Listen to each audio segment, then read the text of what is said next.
Welcome back to the channel. It's your boy Mr. GoodBuds, and we back with another Q&A session in the garden. So you already know the time it is. Time to talk about we answer all y'all questions straight from Discord. Q&A questions in the garden. Q&A. What's it called? I don't remember. We'll see in a second. But or you can drop your questions straight on Discord, and I'll answer them here the best that I can. I love this channel because I like to talk about it's where we get to get more personal answers and more down to earth shit that people really want to know, which is why I did the Q&A, because it's weird ass questions that's hard to research, and that's why I want y'all to ask those questions here. I always like to talk about what we have in here. I got 3 grow areas, and right now I finally got some upgrades in the 3x3, which is the breeder's booth. Right now we running the Mars Hydro FC 3000. So that's going to be pretty cool. We doing the exact 300 watts in the 3x3 that only look for 315 watts in. So it's going to be pretty cool to see if we can still yield the beautiful blueberry runs that we just yielded. That shit's so fucking good. I think it's my best growth so far. I ain't going to lie. I'll talk about that more in the series. And so it's going to be cool. I use in that series the FC E4800 with a whole bunch more power. So we're going to see if we can yield the exact same thing with less energy. And next we got the Veg Booth, which has a 4x4 with a Mars Hydro TSW 2000. And then last but not least, we have our photo booth with currently running the Mars Hydro FC 6500, but we actually about to switch that out soon. I ain't going to give it away right now. You probably can guess what it is. I keep my stuff pretty uniform. So, without further ado, before we get started, just a quick word from the sponsors, Mars Hydro. Mars Hydro got heat mats with digital thermostat controllers on deck now. Plain heat mats good for indoor starting to stimulate germination or root production in clones. They are IP67 waterproof and easy to clean. A heat thermal conductive metal probe to give an accurate display and fast on and off when desired temperature is reached. UL and FCC listed and 1-year warranty. The link is in the description. Make sure you hit that up, man. These are going to be perfect to get your seed started and to get your clones going. You can put this right up under your germination mat, your plant tray, or your seed starting tray. Go on Amazon and holler at the link in the description and make sure you pick one up right away, man. And make sure you use that code too, Mr. GoodBuds. Let's get it. So let's jump right into it. So we're going to answer 10 questions. Yeah, I mean, we got 1, 2, 3, 4, 5. I got to read them though. 6, 7, 8, 9, 10. Oh, we got plenty. We got some long ones. So I actually didn't. Let me stop it right now. I told y'all I was going to start reading the questions before I jumped into this shit. So the first question is from Johnny Jojo, and his question is, why choose dry newts over wet nutrients? Usually dry newts are more expensive too. Also, why choose cocoa over regular soil? So one, I choose dry nutrients over wet nutrients because it's hard to find. All the wet nutrients are all these companies. Now there's not a lot of all around solid liquid. There's a few reasons behind it, but there's not a lot of all-around solid liquid nutrient companies like there are dry nutrient companies, and I don't like getting caught up in the gimmick of having to use all of a company's entire rotation to get success. That's one reason why I use dry nutrients, and so I looked for nutrients that covered everything I knew that the plant needed. For that reason, 1, and 2 reason to be easier on me. So that's my second reason for using dry nutrients. Now, using liquid nutrients is a hell of a lot of work. Like, it used to take me hours to feed all my plants, especially if I got multiple gardens that's taking different amount of nutrients or different types of nutrients, flour, veg, heavy flour, news, light, all that shit. That shit used to take me hours to mix up nutrients and then water the plants. Whereas the dry nutrient, I'm not having to give it to them as often, and it's just way easier. I'm not having to mix a whole bunch of shit. I'm just pouring it in, covering it up and then watering the plant. So for those two reasons, for ease and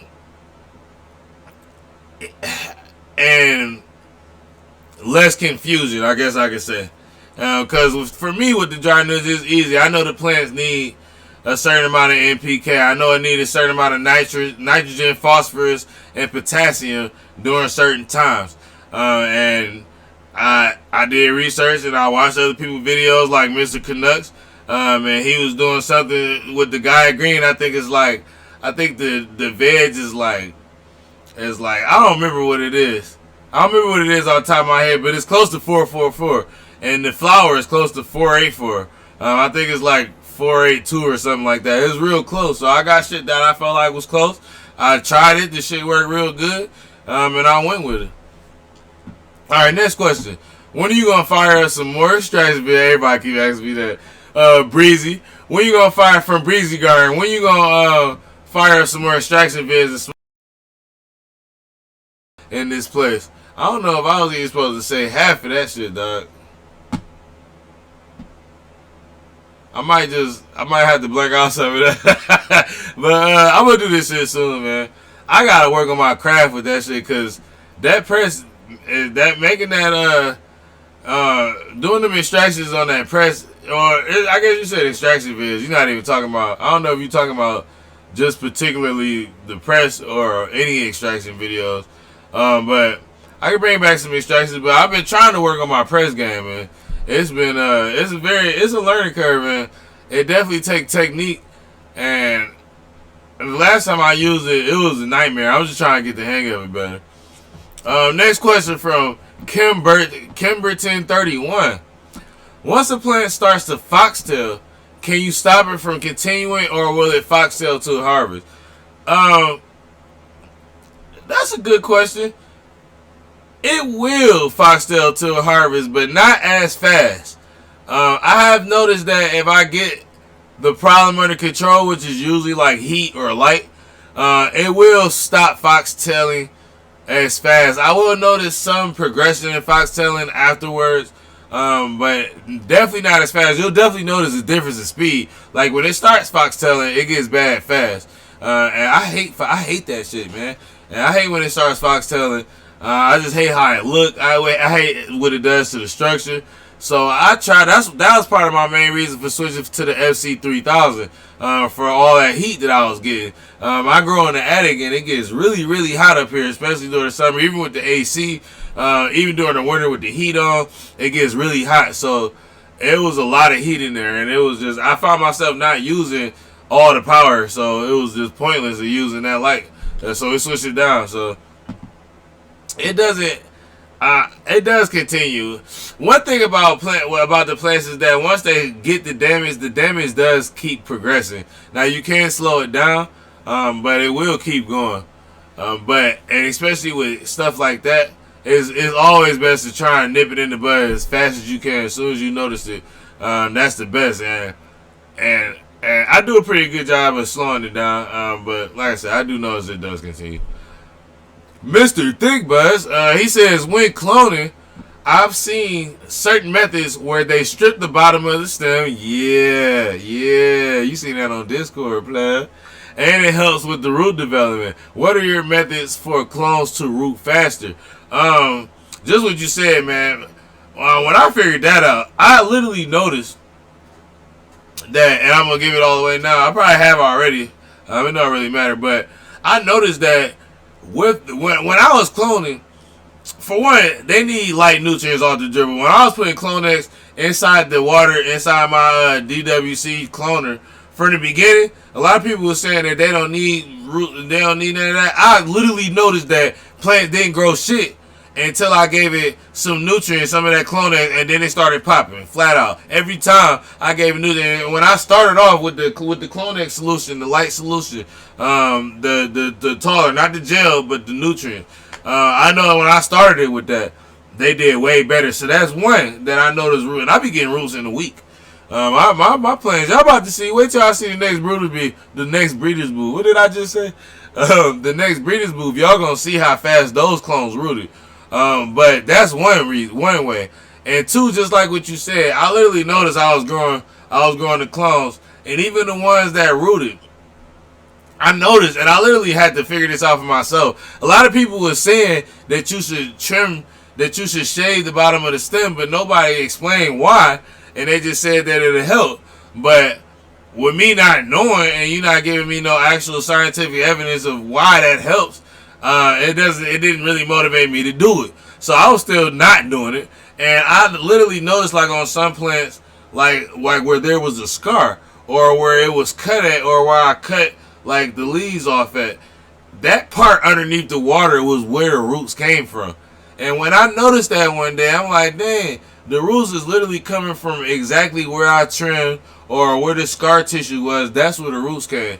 So one day I was like, dog, they said that I should scar the bottom and like trim it off, and like you said, scar off all the strip the stem at the bottom. And man, I'm telling you, the first time I did that, it literally boomed, and that's where dudes be getting those beautiful root structures where it literally pop out a root and it look like a spiky honeycomb or something like that's how that they do that. That's when you trim, when you shave the bottom of that stem, and it literally pops roots all right. Ooh, come on, phone. And it literally pops roots all right there where that scar tissue is at, and you get beautiful roots, and it's way faster. So those two things right there changed my life for cloning, flat out. Next question. We got a long one from KSOP22. He says, hey, Mr. GoodBuds, do you find that waiting to the 5th node on a plant before topping is a good practice? Do you find topping before that causes serious stunting? Been hearing that for years with everyone saying something different. Everybody do say stuff different. I topped before that, like 3 to 4 nodes. I was topping around the 5th node. It was cool. But no, I don't. But I top earlier than that, and I don't notice any stunting. Like like you may notice that, like you gotta pay attention, because you may notice that the plant ain't getting taller, but that's because you cut off that top. Now, pay attention. Look, next time you top on like the 3rd node, look at the tiny growths that grow like right at those nodes where the new tops grow at. Watch them like the next day. They double in size, and those tops do start to grow very, very fast. They do got to catch up, but it's not stunting. It's growing still. So no, I like topping early. And the second question was, how big do you think the range is between toxicity and deficiency? Some say that if the plant looks healthy, it's already at the optimum nutrient uptake, and feeding more could swing it into toxicity problems. However, I have noticed that adding bacterial life to my beds, releasing more nutrients to my already healthy plants, will just make them healthier. Well, yeah, it definitely gonna make them healthier. Having nutrients and then having the bacterial life, or the what do you call it? I always have a brain fart, man. The microbial life inside the soil, and the nutrients is different. The microbial life feed the nutrients to the plant.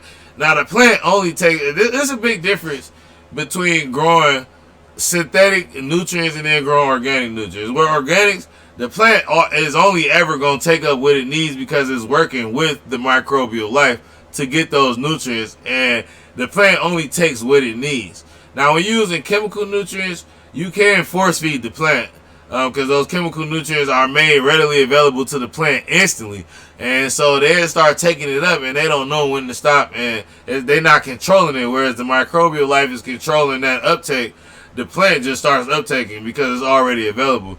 And so those, yeah, you gotta be careful. It is a fine line between toxicity and deficiency. So be careful with chemicals. But with organics, no.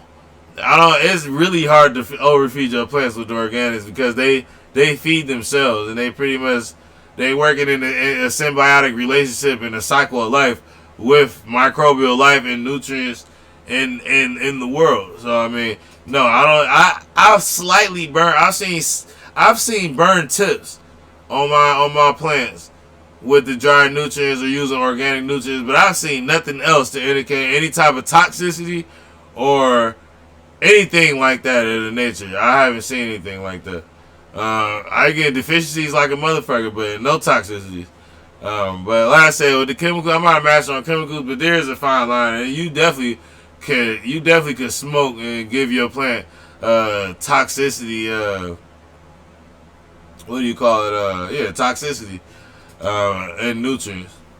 I don't know if I answered that question right. I hope I did. Next question from Ferris. I know you have used the Roots Organic Elemental for CalMag before and the DTE Dolomite Lime. Which one do you like best, or do you have any complaints with the Elemental? Thanks. They work, but they both work really, really well. I'm gonna tell you the main difference and the main complaint with the Elemental. For some reason, and the Dolomite Lime does the same thing, but I use the Dolomite Lime, the mineral version. Like, I don't use the powder version. I use the mineral version, and the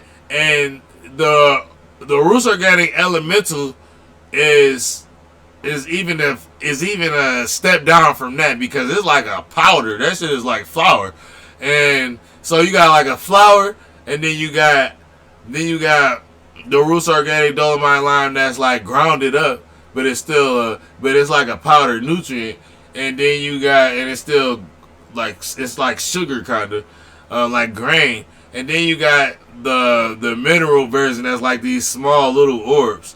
And so I use the mineral version. Now, my reason for that is because my complaint with the Elemental is that powder, the CalMag and the Dolomite Lime causes a crust, like on the top soil of your pots. The topsoil get really fucking hard, and it gets hard for that water to penetrate through that. And after a while, and especially like when using recharge and stuff, it takes forever for the water to get through that stuff. And with the Elemental and that flour powder, and the way it mixes in with the water, it pretty much saturates the entire topsoil and ended up leaving the whole topsoil, like, you could literally knock on it. Like, you can knock on it, it gets super hard. And it used to take me hours to water my plants. And I couldn't figure out what that was at first until I started using Down to Earth, and I noticed that the Dolomite Lime that would do it eventually. And I noticed, because I don't always use the Dolomite Lime, I use it for the plants that need it. And I noticed that the plants that need it, over time, if I was using it a lot, the topsoil would start to get hard. And I realized that was coming from that. And with using dry nutrients, it was a nightmare. Like, it literally gets really hard, like the desert. Like, you can't even like scratch that shit. Like, it get real hard. So that was my main thing. They both work really well. The Elemental is really powerful, and in some forms, I feel like it probably has faster delivery. The more it's grounded down like that.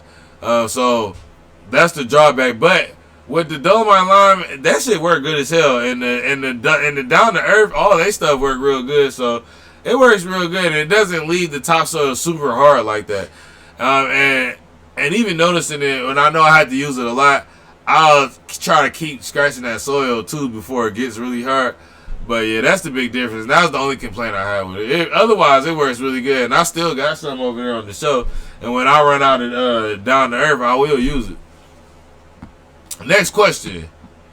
Have you encountered a herm plant or one that threw nanners? If so, how did you handle it? The one plant that I had that herm was the Amnesia.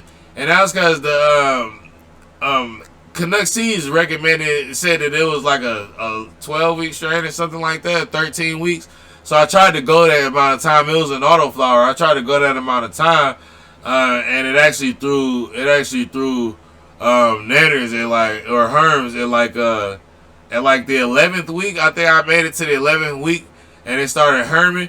And from my understanding with herming, once it starts herming, it'll stop creating THC. And it can start to try to pollinate itself and things like that. It started to happen. So since I was already in week 11 and I was checking I still had my jeweler's loop at the time, and I checked the trichomes, and I had a lot of amber.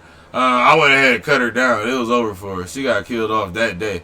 I wasn't playing no games with that. So I had only seen 2. She only had 2. So. And for what I recommend, and if you start to see your plant start to herm, make the game time decision, educated guess based on your circumstances at the time. If you in veg, I mean, obviously it's not gonna hurt in veg, but if you at the end of flower, then I'll go ahead and just end it. If you like week 8, week 9, I'll go ahead and end it. I feel like it's a waste if you in week 4 or week 5, even week 5 or whenever Herm's gonna start, the earliest it's gonna start. If you're not at least in week 7, I mean, it's pretty much a waste. So I'm gonna go ahead. I would recommend just go ahead and let her do her thing. Now, if you got other plants, I'm pretty sure it started to create pollen. I forget. I'm pretty sure the herms create pollen and then start pollinating. So if you got other plants in there, then that's like I said, make the best decision on what your situation is. You don't want it pollinating your other plants. And so if it's only one plant, I'll cut her down. If it's just her, if it's not only one plant, if it's just her, then let her go ahead and finish out. Make the best decision for yourself. I ended her, dog. She had to go, and she was by herself. And I didn't want her to pollinate herself. She had to get up out of there. So that was my decision. And it was good. She was been done. She was ready. And that was some of my favorite right there. Favorite flower right there. All right, next question. Do you spray the plants during the night cycle before lights on? No, I spray the plants like right at lights off. One of my integrated pest management, because I got the 3-peat. I use the nematodes. And I'm gonna show that in Photo Booth season 5. But I use nematodes. I use neem oil pesticide that doesn't have azadirachtin in it, and then I use pure cold pressed neem oil mixed with the dish soap and water with the azadirachtin in it, and that I do foliar sprays with. You can do foliar sprays with that chemical shit, but I don't like it. And it's the only thing that I use that's kind of not organic, even though you'll see it says organic on the bottle, but it ain't organic. And I'm not about to do a foliar spray with it. But I do foliar spray with the neem oil, with the cold pressed neem oil mixture. Like if you get spider mites and stuff like that. And I haven't had to do it since then. But when I do foliar sprays, I do it right before the lights off. I won't do nothing close to lights on. Especially, like, the problem with that is the stuff with oil, it creates like magnifying glass and actually burn your plants through that light shining through those water droplets or oil droplets. It can create burn spots on your plants. So I always try to make sure it's right as the lights going off. I don't want the lights on them at all, and I want the lights off as long as possible for that entire night cycle, so that stuff can dry and those fans are still on, drying the plants off and make sure that stuff is going before the lights come on. So I like to do it right at lights off when I'm doing any type of spray on the plants. If I'm just hitting the soil, I don't care if it's lights on, lights off, during the day, during the night. But if I'm hitting with a foliar spray, I'll make sure it's right as lights are going off. And the last question, Seymour crates. I thought it was going to say something else, dog. Seymour, have you ever dealt with a sick plant? My girl doesn't seem to be showing any deficiencies I can recognize, and her growth has been vigorous, but she got these light green spots on the center of her leaves. Ooh, so I dealt with plenty of different sick plants, and there'd be a bunch of different reasons they'd be sick. If the plant is sick, it's usually a deficiency. If you start seeing like that, stuff like that from a deficiency or a toxicity or anything that's going on internally with the plant, then you'll see stunted growth. It won't be vigorous for the most part. Except for when I had what's that stuff called? Tobacco mosaic virus. I had tobacco mosaic virus on my damn, I don't even know if I should. Fuck it, I had that shit. They get to see it on Patreon, y'all won't, but I had that shit on my outdoor plants, and they still was vigorous. And it didn't cause any type of issues. So besides that, you pretty much gonna get some type of stunted growth. But if you start to see green spots on the leaves, I always start looking for pests. Usually when you start to see spots on the leaves and stuff, but it's still vigorous, that's because that's the beginning of a pest problem. And it sounds kind of maybe like thrips or spider mites. You may want to get, you can usually see spider mites and thrips and stuff with your eyes. Some plants, some like russet mice and shit like that, it's probably not even that, because that's some terrible shit. You want to look that up as well. But it's probably like, it may be thrips or spider mites or something like that. Check the underside of the leaves and see if you see any white specks moving around or any long, disgusting green specks. And look for pests. Usually if you got a vigorous plant that's not showing no deficiency signs or anything like that, but you start to see spots on the leaves, it's usually a pest problem. And I appreciate y'all for joining me once again for another Q&A, man. This is Mr. GoodBuds, man. Make sure y'all comment down below, y'all like this video, and subscribe to the channel. Make sure you holler at me on the gram, holler at the sub channel, man. I appreciate y'all for joining me once again for another podcast Q&A. I like the discussion. I'll be thinking about adding the Q&A voices, but to the discussion, comment down below. Y'all think I should add the Q&A voices? What do you call audio only files to the podcast platforms, or do you think I should just keep it discussion only? Comment down below, man. Appreciate y'all, man. We out.